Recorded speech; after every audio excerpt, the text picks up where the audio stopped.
हनुमान चालीसा का 108 पाठ नित्य हनुमान जी को सुनाते हैं और उनकी वाणी का यह प्रभाव है कि महाराज अपनी वाणी से जिसको कुछ भी कह देते हैं वो फलीभूत हो जाता है। हम कुछ नहीं करते, हमको इतना विश्वास है, हम व्यासपीठ से विश्वास पूर्वक कहते हैं कि हम आज आपके बीच में आप सबको बैठ करके जो कथा सुना रहे हैं उसमें हमारी तपस्या, हमारी योग्यता रिंच मात्र भी कार्य नहीं कर रही है। ये हम सब हमारे दादाजी का जप कार्य कर रहा है। उनकी जितनी मालाएं चलती हैं उतनी ही व्यासपीठ की यह वाणी आप सबको प्यारी लगती है। हमारे दादाजी घर से निकलते हुए भगवान का नाम लेते हैं। उनका एक बहुत प्यारा मंत्र है जो वाल्मीकि रामायण में लिखा गया है और इस मंत्र का यह प्रभाव है कि आप घर से निकलो तो अगर उक्त मंत्र को पढ़ेंगे तो हमेशा सफल रहेंगे। कौन सा मंत्र? जयत्यति बलो रामो लक्ष्मणस्य महाबलः राजा जयति सुग्रीवो राघवेणाभिपालितः दासोऽहं कौशलेन्द्रस्य रामस्याक्लिष्टकर्मणा हनुमान शत्रुसैन्यानां निहंता मारुतात्मजा। बोल हनुमान जी महाराज की। तो पूज्य दादाजी हम सब कहीं घर से निकल रहे हों तो बब्बा गेट में खड़े होकर के, दादाजी गेट में खड़े होकर के बस इसी मंत्र को पढ़ने लगते हैं और उसका प्रभाव यह है कि हम सब जहां भी जाते हैं वहां सफल होकर के ही लौटते हैं। ये हम अपने जीवन का प्रत्यक्ष अनुभव बता रहे हैं कि ये हमारे दादाजी के नाम जप का प्रभाव है जो आज भगवान ने ये छोटी सी योग्यता प्रदान करी है और जिसके माध्यम से यत्र तत्र आप सबों के बीच में जाकर के वाणी पवित्र करने का अवसर मिलता है। बोलो जय सिया राम। जय सिया। भगवान भी इंद्रप्रस्थ से अर्जुन और भीमसेन को साथ में लेते हैं, जरासंध के घर जाते हैं और जरासंध के घर जाकर के भगवान ने ब्राह्मण का रूप बनाया। जरासंध की यह विशेषता थी कि वह प्रातः काल संध्या करने के बाद ब्राह्मणों को दान दिया करता था। तो भगवान ने आज प्रातः काल ब्राह्मण का वेश बना करके जरासंध के घर में प्रवेश किया और प्रवेश करते ही जरासंध ने प्रणाम पूर्वक उन ब्राह्मण देवता जी से, जो भगवान के रूप में ही थे, भगवान ही थे, उनसे कहते हैं कि मांगो ब्राह्मण देवता क्या चाहिए। और तब उन ब्राह्मण देवता बने भगवान ने कह दिया, युद्धम नो देहि राजेंद्र द्वंद्वसो यदि मन्यसे। हे राजेंद्र हमें युद्ध प्रदान करो, हम आपसे युद्ध करना चाहते हैं। तब जरासंध ने कहा, सही सही बताइए, हु आर यू, कौन हैं आप? क्योंकि ब्राह्मण कभी किसी से युद्ध की आकांक्षा नहीं रखता और अगर आप युद्ध चाह रहे हो तो आप फिर सच्चे ब्राह्मण नहीं हो। तो give me your introduction please, अपना परिचय हमें पूरा दीजिए। तब भगवान को असली रूप में प्रकट होना पड़ा। अर्जुन और भीमसेन भी असली रूप में आ गए और तब जरासंध ने भगवान का उपहास किया कि तुम वही ग्वारिये तो हो जिसे 17 बार मैंने पराजित किया था, तो तुम्हारी और मेरी बराबरी नहीं है, युद्ध बराबरी वालों से करना चाहिए, इसलिए मेरा जोड़ीदार लाओ। तब अर्जुन आगे आए कि चलो हमसे करो। तो जरासंध हंसने लगा कि अर्जुन तो अभी बच्चा है, ये मुझसे क्या युद्ध करेगा। असौ वृकोदरः पार्थस् तस्य भ्राता अर्जुनो ह्ययम् अनयोर्मातुलेयं मां कृष्णं जानीते रिपुं। भगवान ने कहा कि ये अर्जुन हैं, ये भीमसेन हैं, बताओ किससे युद्ध करना चाहोगे। और तब जरासंध कहता है, न त्वया भीरुणा योत्से युद्ध विक्लव चेतसा मथुराम स्वपुरीम त्यक्त्वा समुद्रम शरणं गतः। अरे तुम तो अपने घर को ही छोड़ करके बैठे हो कृष्ण, तुम जैसे भगोड़े से युद्ध करने में शोभा नहीं है। अर्जुनो न भवेत योद्धा, अरे ये अर्जुन क्या जाने युद्ध करना, बस धनुष में टंकार करता रहता है, युद्ध करना इसको नहीं आता। तो फिर क्या करोगे? तो जरासंध कहता है, भीमस्तुल्य बलो मम। हाँ, एक योद्धा है, कौन? बोले ये 10,000 का हाथियों का बल रखने वाला, 10,000 हाथियों का बल रखने वाला यह भीमसेन मेरे बराबरी का योद्धा है। तुम चाहो तो मैं इसके साथ द्वंद्व युद्ध करना चाहूंगा। तब तो जरासंध का और भीमसेन का द्वंद्व युद्ध चलना प्रारंभ हुआ महाराज। जरासंध ने भीमसेन की जबरदस्त पिटाई करनी प्रारंभ करी और तब भीमसेन घबराए, भागे भागे भगवान के पास रात्रि में आए। न शक्तो हम जरासंधम निर्जे तुम युधि माधव। हे माधव, मैं इस जरासंध को नहीं जीत सकता, सहायता करें। और तब भगवान ने दूसरे दिन युद्ध प्रारंभ होने पर भीमसेन की सहायता के लिए एक तृण को चीर करके दिखाया, जरासंध को मारने का प्रक्रम सुझाया। तब भीमसेन के समझ में बात आई और उन्होंने जरासंध को पटक लगाई और पैरों में पैर रख करके जरासंध का शरीर बीज से विदीर्ण कर दिया। लेकिन आश्चर्य हुआ कि वह शरीर फिर से संधि कर गया, फिर से मिल गया, क्योंकि इस जरासंध का जन्म ही 2 भागों में विभक्त हुआ था। भगवदानुग्रह से इस जरासंध का शरीर 2 भागों में विभक्त होकर के भी एक बन गया और तब से इसके शरीर में अलग होने पर भी कोई प्रभाव नहीं। भगवान ने पुनः एक इशारा भीमसेन को किया, एक बार पुनः तृण को चीरा और उल्टी दिशाओं में फेंक दिया। भगवान का इशारा प्राप्त करके भीमसेन ने वैसा ही किया और जरासंध को चीर करके भी भीमसेन ने उल्टी उल्टी दिशाओं में फेंक दिया और तब जरासंध की मृत्यु हो गई। जैसे ही जरासंध मरा तो भगवान ने सारे ही जरासंध के कारागृह में बंदी राजाओं का पराभव कर दी, उनका विमोचन कर दिया, उन्हें बंधन से मुक्त कर दिया और जरासंध के कैद से उन सबको मुक्ति दे करके माधव उन्हें खूब सारा आशीर्वाद देते हैं। और तब सभी राजा बड़े भाव से भर करके भगवान की वंदना करते हैं और सुखदेव महामुनि इस श्लोक का गायन करते हुए भागवत के सबसे प्यारे मंत्र का उच्चारण कर देते हैं, जिनका रसिकों ने विधि पूर्वक अनुष्ठान किया है और लाभ प्राप्त किया है। ये भागवत का इतना दिव्य और सिद्ध मंत्र है कि इसके जाप करने से, इसके केवल जप कर लेने से सारे क्लेश, सारे दुख, सारे शोक संपन्न हो जाते हैं, नष्ट हो जाते हैं। तब उन राजाओं ने भागवत के सबसे सुंदर, सबसे प्यारे मंत्र का उच्चारण किया, कृष्णाय वासुदेवाय हरये परमात्मने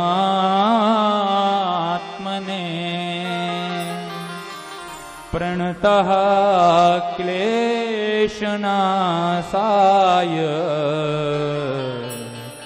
गोविंदाय नमो नमः, गोविंदाय नमो नमः।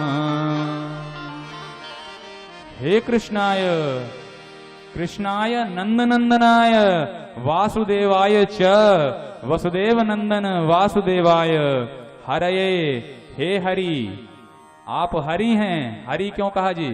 हरति प्रणत जनानाम पापम तापम संतापम इति हरि। हरति प्रणत जनानाम दैहिक दैविक भौतिक त्रितापादिका नाम इति हरि। हरति प्रणत जनानाम चित्तम वित्तम नवनीतम इति हरि, तस्मै हरये। आगे कहते हैं परमात्मने, हे परमात्मा तत्वाधिनिष्ठ, हे परब्रह्म परमात्मा, आपके श्री चरणों में प्रणाम है। आपके श्री चरण कैसे हैं? तब उन राजाओं ने कहा, प्रणत क्लेशनाशाय। आपके जो चरण हैं वह प्रणत जनों के क्लेशों का उन्मूलन करने वाले हैं, इसलिए गोविंदाय नमो नमः।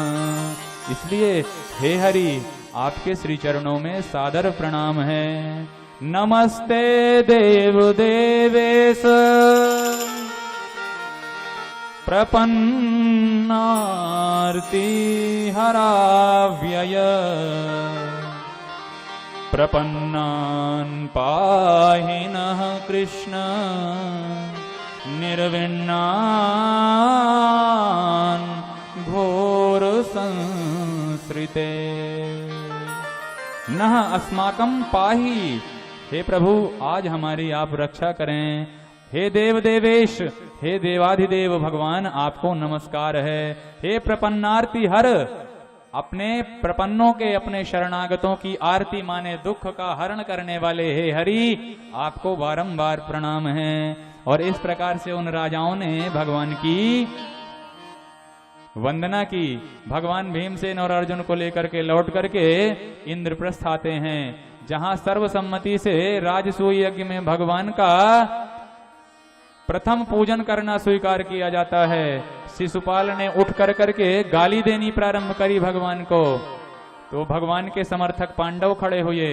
पांडवों को भगवान ने समझाया, शिशुपाल न माना, और जब 99 गाली पूरी हुई, 100वीं का नंबर आया, तब भगवान ने शिशुपाल को समझाया, देख भाई शिशुपाल, तू मेरी बुआ का लड़का है और मैंने अपनी बुआ को यह वरदान दिया है कि मैं अपने भाई के 100 अपराध क्षमा करूंगा। अब तुम काउंटिंग में हो, तुम्हारी एग्जैक्ट काउंटिंग क्लियर होने वाली है, अब तुम्हारे पाप पूरे होने वाले हैं। शिशुपाल सावधान। शिशुपाल कहां मानने वाला था महाराज। जैसे ही इसने 100वीं गाली पूरी करी तो शिराक्षुरांत चक्रेण जहारा पततो रिपो। भगवान ने अपना सुदर्शन चक्र चला दिया और इस तरह से भगवान ने उस दुष्ट शिशुपाल का भी अंत कर दिया। बोल शिशुपाल मर्दन भगवान की। और तब सर्वसम्मति से भगवान का प्रथम पूजन हुआ और राजसूय यज्ञ को संपन्न किया। इस तरह से भगवान का जो अवतार होता है ना, वह प्रणतों का रक्षण करने के लिए और आताताइयों का परित्राण करने के लिए ही होता है। जब जब होय धर्म कै हानि, बाढ़ई असुर अधम अभिमानी, तब तब हरि धरी विविध शरीरा। तब तब हरि धरी विविध शरीरा। तब तब हरि धरे विविध शरीरा। तब तब हरि धरी विविध शरीरा। हरहि दया निधि सज्जन पीरा। हरहि दया निधि सज्जन पीरा। जब जब होय धर्म कै हानि, जब जब होय धर्म के हानि, बाढ़हि असुर अधम अभिमानी। बाढ़हि असुर अधम अभिमानी। तब तब प्रभु धरी विविध शरीरा। तब तब प्रभु धरी विविध शरीरा। हरहि दया निधि सज्जन पीरा। हरहि दया निधि सज्जन पीरा। श्री कृष्ण गोविंद हरे मुरारे, हे नाथ नारायण वासुदेव। श्री कृष्ण गोविंद हरे मुरारे, हे नाथ नारायण वासुदेव। श्री कृष्ण गोविंद हरे मुरारे, हे नाथ नारायण वासुदेव। श्री कृष्ण गोविंद हरे मुरारे, हे नाथ नारायण वासुदेव। हे नाथ नारायण वासुदेव। हे नाथ नारायण वासुदेव। हे नाथ नारायण वासुदेव। हे नाथ नारायण वासुदेव। हे नाथ नारायण वासुदेव। हे नाथ नारायण वासुदेव। हे नाथ नारायण वासुदेव। हे नाथ नारायण वासुदेव। जय जय श्री कृष्ण गोविंद हरे मुरारे, हे नाथ नारायण वासुदेव। वासुदेव श्री कृष्ण गोविंद हरे मुरारे हे नाथ नारायण वासुदेवा हे नाथ नारायण वासुदेव हे नाथ नारायण वासुदेवा हे नाथ नारायण वासुदेव हे नाथ नारायण वासुदेवा हे नाथ नारायण वासुदेव हे नाथ नारायण वासुदेवा हे नाथ नारायण वासुदेव हे नाथ नारायण वासुदेव जय जय श्री कृष्ण गोविंद हरे मुरारी हे नाथ नारायण वासुदेव श्री कृष्ण गोविंद हरे मुरारी हे नाथ नारायण वासुदेवा हे नाथ नारायण वासुदेव हे नाथ नारायण वासुदेवा हे नाथ नारायण वासुदेव हे नाथ नारायण वासुदेवा हे नाथ नारायण वासुदेव हे नाथ नारायण वासुदेवा हे नाथ नारायण वासुदेव हे नाथ नारायण वासुदेवा हे नाथ नारायण वासुदेव हे नाथ नारायण वासुदेवा श्री कृष्ण गोविंद हरे मुरारी हे नाथ नारायण वासुदेव श्री कृष्ण गोविंद हरे मुरारी हे नाथ नारायण वासुदेवा जय जय श्री कृष्ण गोविंद हरे मुरारी हे नाथ नारायण वासुदेव श्री कृष्ण गोविंद हरे मुरारे हे नाथ नारायण वासुदेवा श्री कृष्ण गोविंद कृष्ण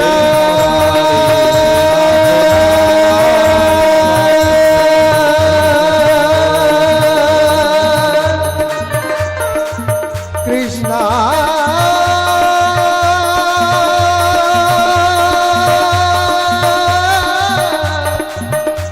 कृष्ण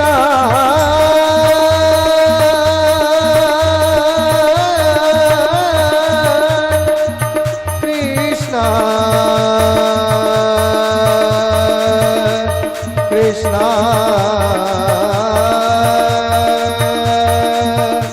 कृष्ण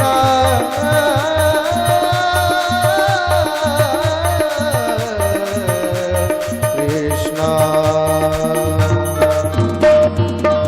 बोल कृष्ण कन्हैया लाल की जय। इस तरह से भगवान समय समय पर भक्तों को आनंद भी प्रदान करते हैं, आताताइयों का अंत भी करते हैं और विभिन्न लीलाओं का संचालन कर रहे हैं कुशलता पूर्वक। परीक्षित महाराज ने प्रश्न किया कि प्रभु आपने कई जगह भगवान को दीन बंधु कहा है, प्रणत बंधु कहा है, तो क्या कभी किसी दीन को भी भगवान ने अपना बंधु बनाया है? और अगर किसी दीन को भी अपना बंधु बनाया है तो कृपा करके वह चरित्र अब प्रस्तुत करें। और तब शुकदेव महामुनि का हृदय भाव में भर गया। भगवान की करुणापूर्ण झांकी का अवलोकन सुखदेव महामुनि को अपने अंतःकरण में होने लगा और भाव में भर गए सुखदेव महामुनि।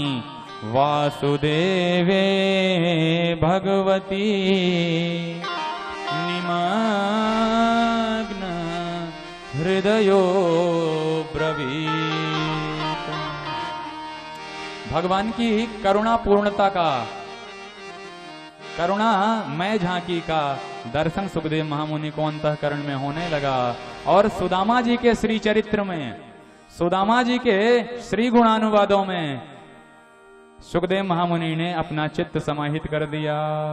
सुखदेव महामुनि कहते हैं, कृष्णस्यासीत् सखा कश्चित् ब्राह्मणो ब्रह्मवीत्तमः विरक्त इंद्रियार्थेषु प्रशांतात्मा जितेन्द्रियः।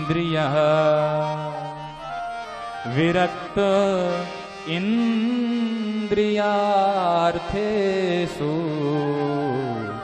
प्रशांतात्मा जितेन्द्रियः। आप सब इतनी कुशलता से कथा श्रवण कर रहे हैं, आप सब इतने तन्मय होकर के कथा श्रवण कर रहे हैं, तो शुकदेव महामुनि ने आप सभी के अनुरूप एक प्रसंग का गायन करना प्रारंभ किया है, जिसमें भगवान के मित्र की कथा है। भगवान के एक प्यारे मित्र हैं और इस श्लोक में भगवान के मित्र की विशेषताएं गा रहे हैं सुखदेव महामुनि, लेकिन नाम नहीं ले रहे हैं। नाम क्यों नहीं ले रहे हैं? क्योंकि सुखदेव महामुनि के मन में श्री सुदामा जी के प्रति इतना सम्मान है, इतना आदर है कि वे आदर में भर करके अपने से वरिष्ठ का नाम नहीं लेते। और वास्तव में व्यावहारिक रूप से भी अगर कोई हमसे बड़ा है, हमसे उम्र में बड़ा है, हमसे योग्यताओं में बड़ा है, तो हम उनका नाम नहीं लेते, हम उनके पद का नाम लेते हैं, उनका नाम नहीं लेते। जैसे प्रधानमंत्री जी का कोई सीधा नाम नहीं ले सकता, तो अगर पद ले दिया जाए तो व्यक्ति की जानकारी हो जाती है भाई कि प्रधानमंत्री अगर कह रहे हैं तो मोदी जी की चर्चा हो रही होगी। बोलो जय श्री कृष्ण। इसी तरह सुखदेव महामुनि भगवान के मित्र का नाम नहीं लेते, केवल विशेषताएं बतलाते हैं। कैसे हैं भगवान के वे प्यारे मित्र? कृष्णस्यासीत सखा सह खेलती खादती पठती सह सखा, जो साथ में खेले खाए और पढ़े उसी को सखा कहते हैं। तो भगवान के कोई एक सखा थे। और कैसे थे? बोले ब्राह्मण थे, विशुद्ध ब्राह्मण थे। ब्राह्मण ही नहीं कहा, ब्रह्मवित्तमः, ब्रह्मविद वरिष्ठ थे। तम प्रत्यय लगा करके सुखदेव महामुनि की विशेषताएं बतलाते हैं। उच्च, उच्चतर, उच्चतम, गुह्य, गुह्यतर, गुह्यतम, श्रेष्ठ, श्रेष्ठतर, श्रेष्ठतम। ऐसे ही ब्रह्मवित्तर, ब्रह्मविद, ब्रह्मवित्तर और ब्रह्मवित्तम। ये तम प्रत्यय लगाया जाता है जब बात को बहुत जोरदारी के साथ प्रस्तुत किया जाना चाहिए। जब हम अपनी बात को बहुत वजनदारी के साथ प्रस्तुत करना चाहते हैं तब तम प्रत्यय लगाते हैं। तो ब्रह्मविद वरिष्ठ थे। विरक्त इंद्रियार्थेषु, विरक्त थे। और कैसे विरक्त थे? बोले इंद्रिय आदि प्रयोजनादिषु सर्वथा विरक्तः, अपनी इंद्रियों से सर्वथा शून्य थे। इंद्रियों का कोई भी ताप उन्हें सताता नहीं था, ऐसे विरक्त महापुरुष थे। प्रशांतात्मा जितेन्द्रियः, प्रशांतात्मा थे। प्रशांतात्मा किसको कहा जाता है? प्रलयस्यापि हुंकारो चलाचल विचालनैः विक्षोभः नैव यस्यान्ते प्रशांतात्मा सकस्थ्यते। प्रलय की हुंकार से भी जो व्यथित न हो, प्रलय के बादल भी जब गरजने लगे और जिसके अंतःकरण में वही शांति छाई रहे, जिसका हृदय विघ्न न हो, उसे प्रशांतात्मा कहा जाता है। और भगवान के मित्र सुदामा जी महाराज ऐसे ही प्रशांतात्मा थे और परम जितेंद्रिय थे। इंद्रियों पर सर्वथा नियंत्रण था। इंद्रियों पर नियंत्रण रखने का अर्थ अंधवत पश्य रूपाणि शृणु शब्दम अकर्णवत काष्ठवत पश्य वैदेहम प्रशांतस्येति लक्ष्मणं, प्रशांतस्येति लक्षणम्। जगत को देखते तो थे लेकिन अंधे की तरह, जगत के जीवों के शब्द भी सुनते थे लेकिन बहरे की तरह, जगत के रूपों को देखते थे लेकिन कठपुतली की तरह, सब में उन्हीं प्यारे प्रभु की कारीगरी का दर्शन करते थे। इसलिए परम प्रशांतात्मा और जितेंद्रिय थे। इंद्रियों के विक्षोभन से सर्वथा शून्य थे। और ऐसे श्री सुदामा जी की कथा श्री महाराज सुखदेव जी सुना रहे हैं। लेकिन ब्राह्मण देव जितने ही विशेषताओं से बताए गए, ठीक उनके विपरीत स्वभाव की उनकी पत्नी जी को बता दिया गया। कैसी थी उनकी धर्मपत्नी सुशीला? दरिद्रा सीदमाना सा वेपमानाभिगम्य च।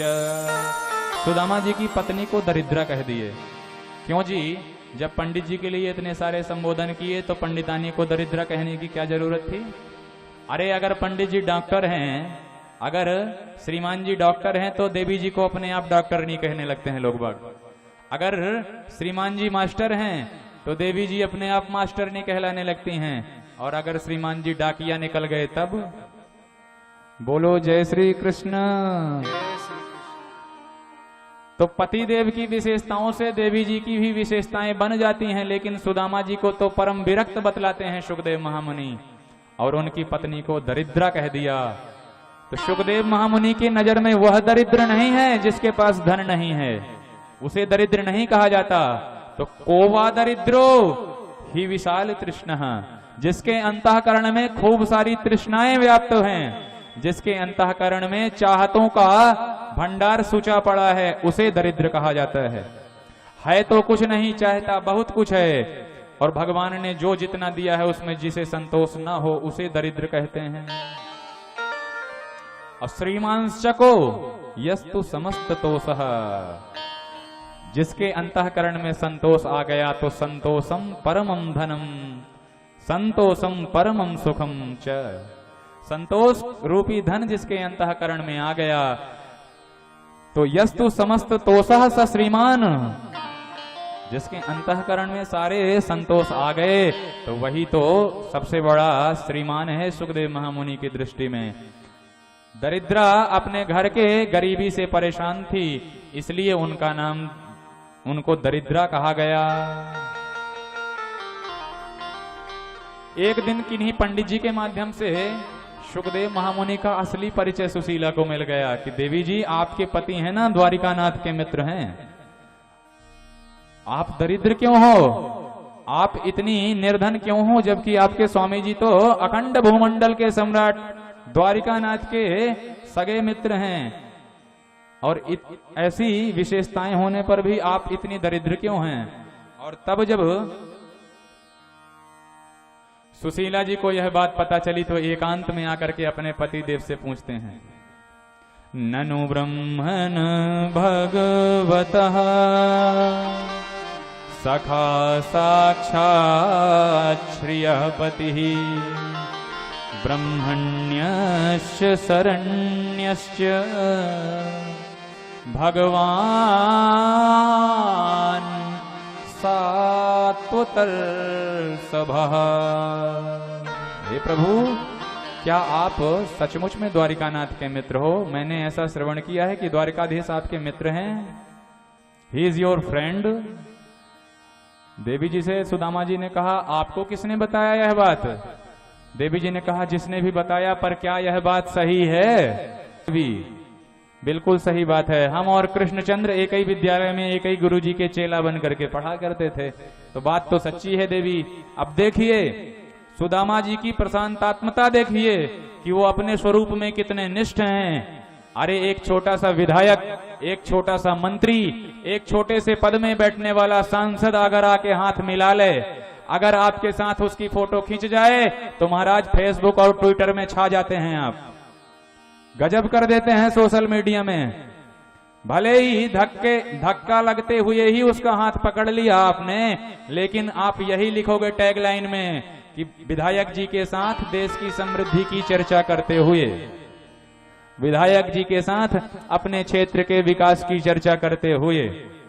अरे विधायक जी तो आपको जानते भी नहीं हैं, बस उनके साथ, उनके संसर्ग के साथ फोटो खिंच गई और आप इतने फूल गए। लेकिन सुदामा जी महाराज की प्रशांतात्मता भी देखिए कि सुदामा जी के मित्र कौन हैं? चराचर जगत के एकमात्र अधिनियंता भगवान श्री कृष्णचंद्र सुदामा जी के मित्र हैं। और ऐसे कृष्णचंद्र का मित्र होने के बाद भी आज तक देवी जी तक को नहीं बताई ये बात। बोलो जय श्री कृष्ण। जय श्री कृष्ण।